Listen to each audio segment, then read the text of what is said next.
I'm here with Connor Clayton of Line Skis, and we've got lot to talk about.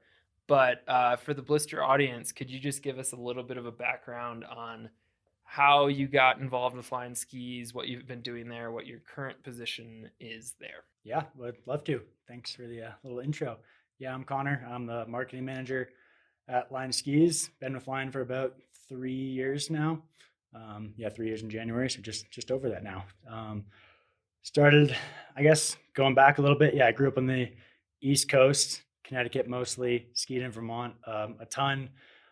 Being in Connecticut, you've got a lot of small hills and a lot of quick laps. So I fell in love with park and freestyle skiing, and then eventually kind of found the Green Mountains of Vermont and skied a bunch at Mount Snow, and Corinthia Parks at Mount Snow has one of the best parks on the East Coast. So skied there a bunch and was fortunate enough to go to school there for a couple of years and get coached and kind of work my way into the competition circuit. And that's really kind of where I wanted to focus on when I was growing up, I guess, was becoming that kind of like professional competition skier. So I did that for a few years, kind of like my sophomore, junior, and senior year of high school was all focused around that. Things were going well. And then eventually after high school, I moved out to Lake Tahoe area where I went to Sierra Nevada College, which was at the time, one of the only schools in the country that had like scholarships for freestyle skiing. So pretty unique thing. And before I went there, I didn't really know what Tahoe was, and I went out and visited it, and I just saw the lake and the mountains, and I was like, okay, yeah, this is a cool spot. If I can somehow make it work here, then I'm gonna go here. So went to school there and kind of kept on focusing on competing at the same time. It was a unique program where they would kind of allow you to travel to competitions and also get your school done on the side. You didn't have to be like in classes all the time. As long as you got your work done, you were working to get a degree. So it worked out pretty well. And yeah, I kept on competing throughout my time there, but unfortunately was plagued with a couple of injuries. In my freshman year, I blew my ACL, recovered from that, and then sophomore year was training to go to a rep tour in Mammoth, and eventually, unfortunately, did the same ACL again after it was already healed, and then yeah, healed from that one again over that following summer. And then my senior year of college had one of the best ski seasons like I've ever had. Ended up coaching the skis team at Sierra Nevada College for a little while there, because I was kind of not competing at the time, more so just skiing very easily, recovering from my ACL injuries. So had the cool opportunity to coach the team in my junior and senior years of high school, or sorry, college, this past high school. And at the time as well, I was working for the Association of Free Skiing Professionals, which nowadays is not around, but at the time it was the global ranking system for freestyle skiing, essentially.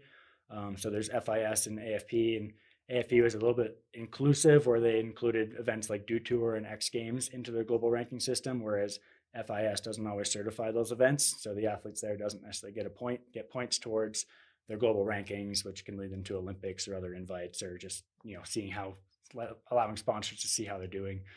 So I kind of interned for them a little while I was in college coaching as well, and eventually kind of worked my way up to being the tour manager there for a couple of years. And then at the time, my boss Eric Zerenner at the AFP was good buddies with Mike Rosen, who was the K2 rep for the Tahoe region, NorCal essentially. And while I was injured at the time, I was previously kind of skiing for K2. They were flowing me some skis from time to time for competing. And at that time, I kind of shifted gears, and Mike connected with me and was like, hey man, like you're injured, but we could definitely like use some help for some demos all the time. I'll still give you some skis if you need them. If you just come turn some screws for us and tell people about our skis. And so I was really excited on that opportunity. And yeah, definitely jumped on that. And so kind of junior and senior year of college, I helped Mike out at several demos just around NorCal area, like at Mount Rose, Mammoth, Squaw Valley. And then from there, so that was kind of the three things I was doing on top of school as well. So pretty heavily involved in the ski industry, which was awesome. I was super stoked on it, and getting a ski a lot as well. And then, yeah, my senior year of college, my first day of school, actually, we were out playing like ultimate frisbee, and I ended up tearing my ACL once more. So the same exact one. So yeah, 4 years, three ACLs. And at that time I was like, all right, well, I need to take a little bit of a step back here and kind of reevaluate what I was doing. And after I graduated with the marketing and ski business resort management degree. So pretty specific, but pretty awesome opportunity to, get a degree in ski business. It was really cool to learn about. And then, I graduated and worked for Mike for a little bit from time to time and still worked for AFP, but that kind of diminished a little bit at that time as FIS was kind of taken over and AFP wasn't quite around anymore.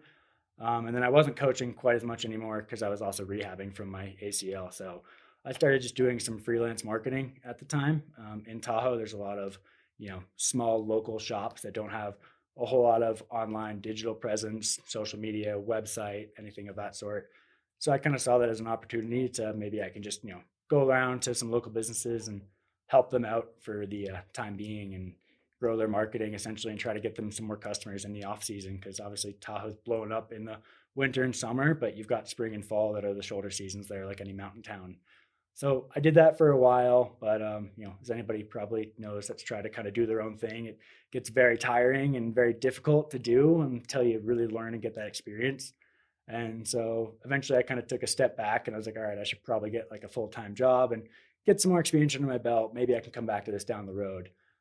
But at the time, I wasn't exactly sure what I wanted to do. I just knew I had a big passion for marketing and I was pretty good at it.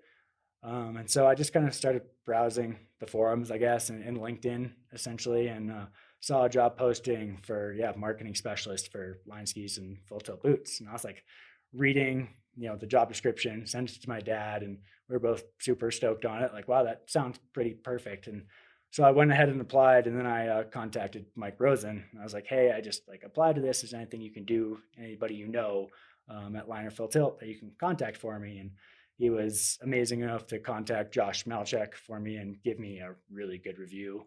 And then, like a couple weeks after that, Malchek called me and we had like a nice 2-hour long phone conversation. Seemed like we kind of hit it off. And then from there, a month later, I got the invite to come out to the Seattle office and do like an official interview. And that kind of, set me on my way, I guess. I ended up doing pretty well in the interview, I guess, because I got the job and I'm here today and super stoked on it. And after that, I worked remote in Tahoe for about 2 months and then packed my things, moved up to Seattle where I've been for 3 months and worked as the marketing specialist for about a year and a half or so until Malchek had officially decided to kind of move on to bigger and better things. And that left me with the opportunity to kind of move into the marketing manager role, as that was kind of what he was doing on top of global brand management as well. So that's kind of my quick background and my story of where I am today. And definitely, still love skiing, and it's been a fun ride with Line so far, and had a lot of fun. Just meeting all of our athletes, doing a lot of fun team shoots, promoting our products, and excited to talk about what we've got coming in the line as well. Sweet. I think currently, at least, you have the title for best park skier out of all the marketing managers I've met. I think people should check out the Line mixtape. Connor's got a very impressive cameo in it. Appreciate that. When my knee's not hurting too much, I can do a couple of tricks still. I'm sure after three surgeries, was it?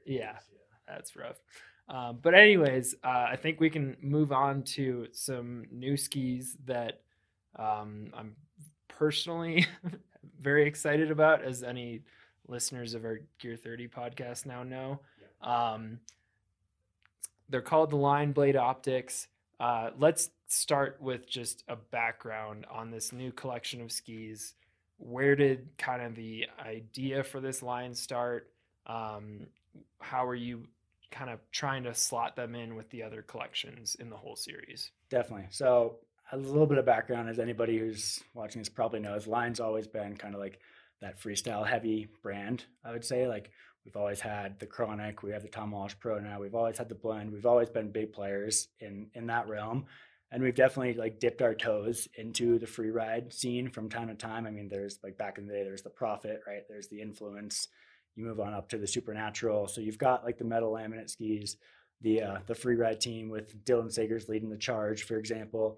But I don't think we've necessarily really taken like the full dive in recent years and really gotten back into that essentially. And so this year, or what we've got coming out next year, is that Blade Optic series essentially that really kind of brings us back into like a heavy freeride presence. And as a brand, that's where we're kind of trying to focus on growing a little bit. Like, we love freestyle. We're never going to leave freestyle. We have the traveling circus. We have Tom Walsh Pro, Taylor, Brooke Lundquist, like so many amazing freestyle athletes. But where like Lion can kind of grow up, we're over 25 years old now.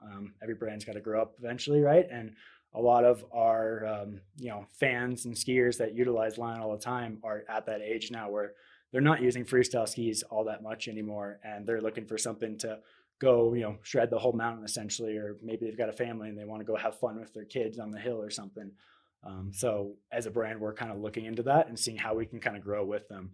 And so I guess, yeah, like backtracking a tiny bit, I mean, yeah, 2 years ago we released the Blade, ski in the red here essentially, right? So crazy looking ski, but anybody who gets on it essentially takes one run and goes, wow, that was like a really fun ride, right? So super tight turn radius, like our kind of unique take on that metal-laminate Freeride ski essentially.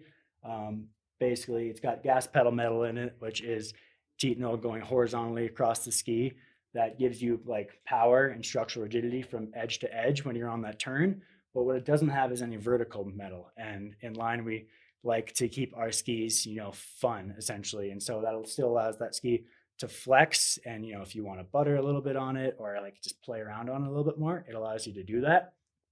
And then we also developed the Vision collection a few years ago as well, which we like to call our lightweight freeride collection, which is much more of that traditional ski, but it's really good for if you want to go touring on it. It's super lightweight, but it's not that just like lightweight pinny ski where if you go down a hill, it's going to chatter a whole lot. It's a ski that's super unique with what we call THC construction, not to make any funny weed jokes here, but triple hybrid construction with 3 different materials: aramid, carbon, and fiberglass that all resonate at different frequencies and basically cancel each other out when they're skiing to make it a pretty nice damp ride when you're going down the hill. So that's basically what our athletes have been skiing on in the free ride realm over the past couple of years now, with like Dylan Sagers and Johnny Merrill, for example, and just really enjoying that ski. But we knew that what we were missing with those 2 skis is that like ski that's going to really charge more or just hold up when you're going through crud essentially, or just you want like a fast stable ride essentially down the hill. And that's where the Blade Optic development kind of came into play here. We've added a couple new athletes to the team in the recent years. I just kind of mentioned one of them, Johnny Merrill being one of them, Jake Hopfinger being another, Garrett Capel being another, and then Dylan Sagers has always been kind of the front and center of our free ride team. And so what we're really trying to do here is develop Line Freeride essentially. As I mentioned before, that's how the brand is going to grow, and that's how we're like kind of looking into the future in terms of growing freeride, but keeping the gas down on freestyle at the same time. And so we looked back at our skis, we saw the Vision, we saw the Blade, and we're like, okay, what can we do next essentially? And like I said, the Blade's a really, really fun ride, but it takes a lot of, I guess, willpower for somebody to look at that ski in a shop and actually get on it, because it is a crazy looking ski. And so if you're not out here at a demo or something, you might not pick up that ski on the wall unless somebody's really like told you about it. So we wanted to make something that's more traditional and more for the everyday skier, essentially, that's going to go into the shop, see that, or maybe they saw the content we're putting out on the ski and be like, okay, this is the ski that I want because I've heard great things and it looks more like a normal ski as well. And so with the Blade Optic collection, we did a lot of testing with the athletes I just mentioned over the past 2 years.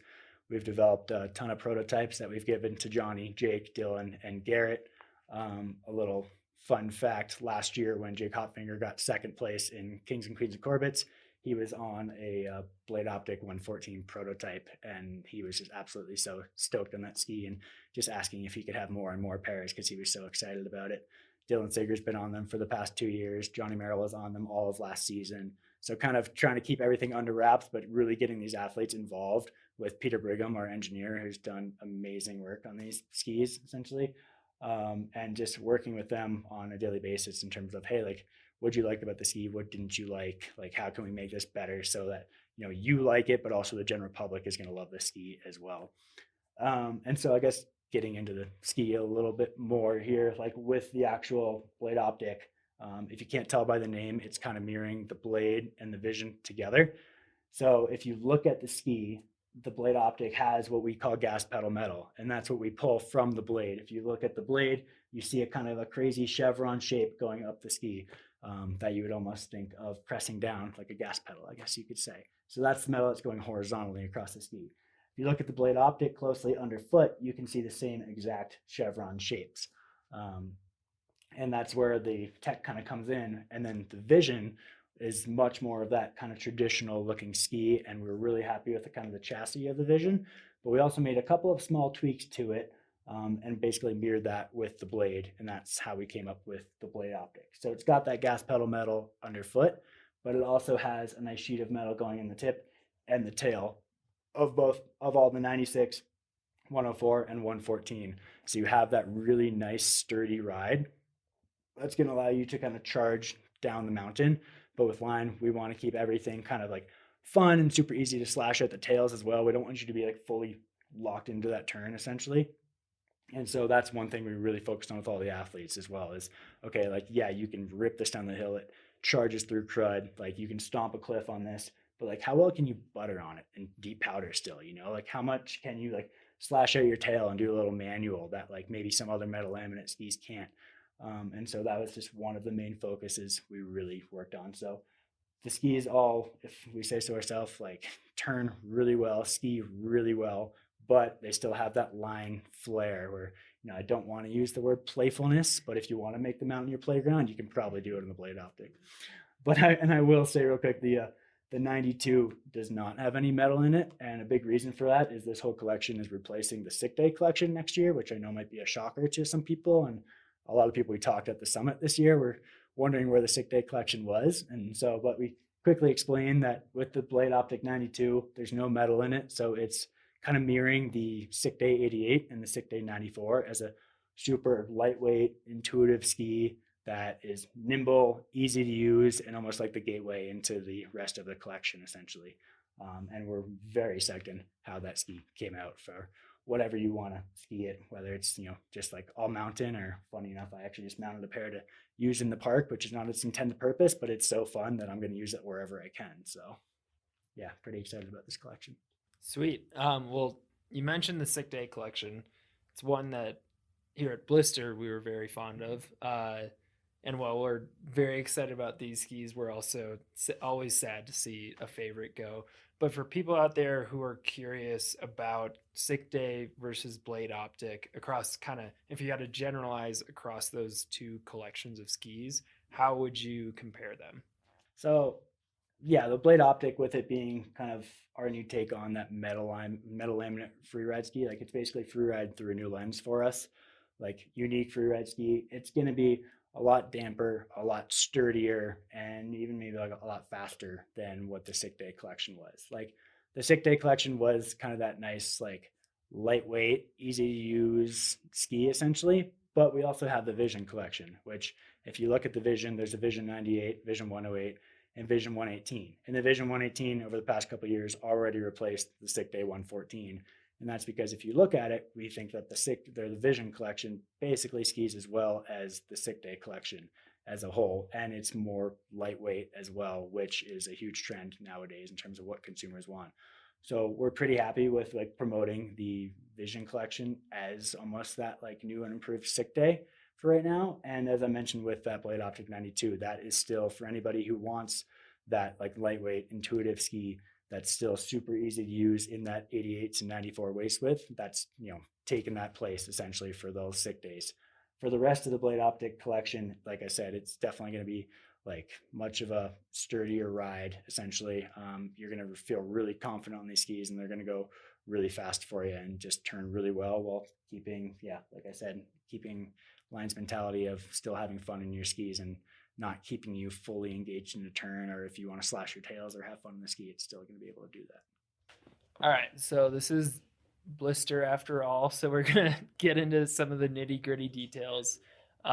When the original Blade first came out, that gas pedal metal structure was something that, I mean, you can just looking at the ski, it's something you notice right away. The Blade Optic skis have a slightly different looking metal construction. Could we talk a bit about that and the rationale behind how and why you guys are using metal in these skis? Yeah, 100%. So going back and just like looking at the blade for a second, right? Like the blade, we're really happy with like how that ski performs and skis overall for its intended purpose. And we think that gas pedal metal is like a huge factor and a huge key into how that ski turns, right? Like if you look on our website or look on our catalog for the turning radius, it says tight, but I'll let you know on a little secret, it's 13 meters. And so it's a pretty quick turning radius ski. And like what I kind of said before, it's a super unique one. But without having that kind of crazy looking gas pedal metal shape, we wouldn't have that and we wouldn't be as happy with how that ski performs. And so that's kind of where the Blade Optic comes into play with why the metal is in it, essentially, right? If we didn't have metal in the ski, we'd be talking about just like a new, like brand new replacement to the sick day, which is not the same thing as a brand new replacement to the sick day.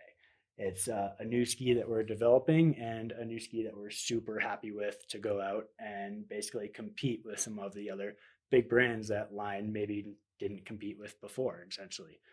And so if you look at that gas pedal metal, we put it in the Blade Optic because we wanted to have that same exact performance level that we were super happy with the Blade, but in kind of that more traditional shape, essentially, that is able to compete with those bigger brands that, yeah, we haven't really competed with before.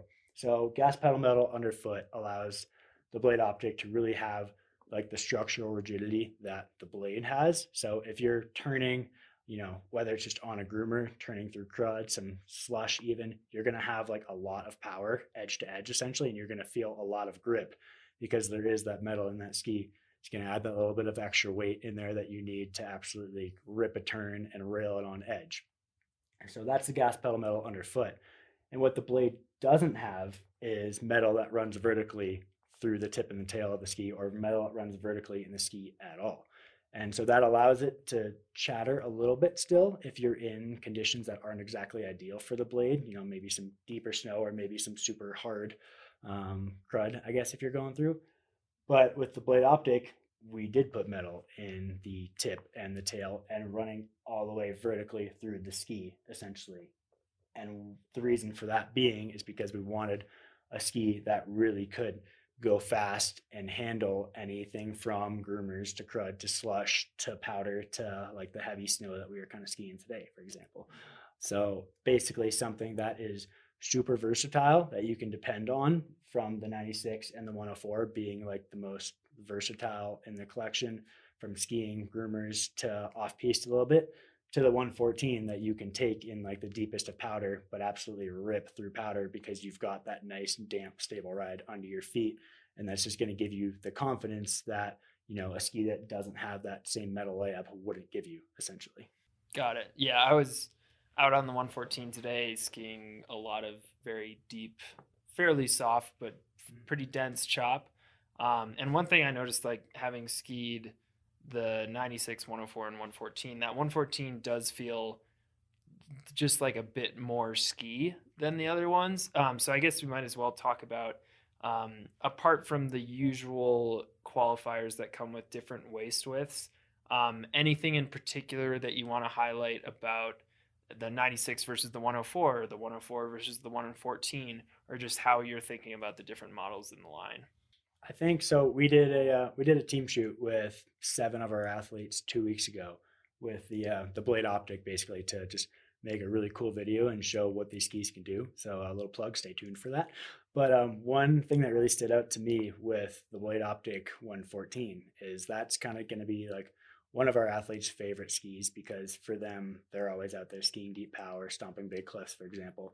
But we did a lot of kind of in resort shredding as well on conditions that aren't really amazing. Not a ton of snow, but just kind of having fun and almost like getting like a somewhat jibby in the resort, for lack of a better term. And some of our athletes were actually kind of getting up on the tips and getting up on the tails of the skis. And actually, like to my surprise, like doing what I would call like buttering on the ski. And it was interesting to me where like Dylan Sigers was saying how he could actually butter on the 114 better than he could on the line outline or Division 118. And that just being that, yeah, it's so sturdy underfoot, but in the tips and tails, you've got a little bit of flexicity, I guess you could say, that allows you to still kind of like, yeah, have fun on the ski and that's where the line creativity comes into play, I feel like. So where it's not, what I'm trying to say there is I'm not saying you should always go ahead and get jibby on it or anything. Like that's not its intended purpose, but it is like an intuitive ski that's going to allow you to have like more fun on it. It's not just a metal ski that's going to absolutely just lock you into a turn and that's all you're doing all day. If you want to go out and do some other things and get creative on it, then that's what you can do. And that's like what we strive to kind of create with line for sure. Going into like the 96 and the 104, essentially, both of these are going to perform, somewhat similar with just like versatility in mind, essentially. In my opinion, and most likely many others, if you're looking at that 104, it's going to be like that most versatile ski in the collection. If you want to take it on a pow day, it's going to perform really well. If you want to rip a groomer, it's going to have a lot of fun. Still, the 96 is going to be a little bit more groomer oriented, and then if you want to take it off piste from time to time and go shred like through the trees or through the afternoon chop, still going to perform pretty darn well. Just maybe not quite as versatile as the 104. If you're like an East Coast skier, for example, that's looking for something that can rip the groomers all morning and then get off the groomers in the afternoon. The 96 is probably your go-to, with the 104 being in mind for somebody who wants to do the same, but maybe ski a little bit more powder from time to time. And then that 114 being that the deep powder ski more so, but also still pretty darn fun in the resort. Yeah, I mean, you alluded to it earlier. One of the main things that makes the Blade Optic series stand out, especially in the metal laminate market, is, for lack of better phrasing, it still feels like a line ski. Yeah. Like it's not super stiff at the ends of the ski. It's a little bit more forward mounted than a lot of the very traditional metal laminate skis. And especially during our time on them, that's been one of the main things that stands out. Like you said, like you can ski it in, I mean, a pseudo freestyle style, but at the same time, still lets you drive it through the shovels. So I think I assume kind of that was one of the main factors when designing the ski. Is I assume you guys didn't set out to make a flat-tailed metal laminate ski. Right. I think so. One of the things we're calling with the Blade Optic series is we're calling it Freeride through a new lens. And that's kind of how we look at Freeride. And so when I mentioned all those athletes earlier with Dylan, Jake, Johnny, and Garrett, all of them are super unique in that they're not just going out and like finding the biggest high alpine lines and skiing them as fast as they can. They're going out and, sometimes doing that, but also going out and building some backcountry booters, or going out and just, having fun, finding some features and not like just skiing the whole time, like dropping some big cliffs. Yeah. But also getting creative in what they do, and like their feedback and input on creating the Blade Optic for one, or the whole collection, excuse me, was a big factor in what we decided to do there. Essentially, yeah, we definitely didn't create a ski that's got that flat tail that's just like really good for ripping in the resort and like, just skiing really hard, but like not doing much else, like not getting creative on it. For example, like the shoot that I referenced 2 weeks ago, like I was watching some of our athletes do rodeo fives on backcountry booters or cork sevens, and there aren't a whole lot of other metal laminate skis out there that you really see athletes doing a ton of that on. And so that's why we're Freeride through a new lens kind of comes into play. We think we made something pretty unique here and something we're pretty excited about. And if you just look at the ski, you can see that it is in fact unique, right? Like you got that gas pedal metal underfoot that makes you go like, oh, what is that? And makes you kind of look, get more interested in the ski. And you realize that it's definitely something that's different than what's like currently on the market, I'd say. Cool. Well, Connor, thank you so much for joining us here and filling us in on the new lineup. Before we end things, is there anything else you'd like to say? Yeah, no, thank you so much for having us. And it's been a fun time talking about the skis, and been a really fun time just skiing with this week, and really just like stoking out Blister fans and line fans about these skis as well, and hearing all the feedback on them. It's been an awesome time, and can't wait to kind of see what's next. I guess if you want to see or hear more about the Blade Optic series, keep your eye on our Instagram. We've got a bunch of team shoots coming out this year, from the Blade Optic to the Vision to the Blade to the Saucona to the Sir Francis Bacon. The list goes on and on. So stay tuned. We're pretty excited for what we've got coming down the pipeline. And yeah, thanks for listening in, and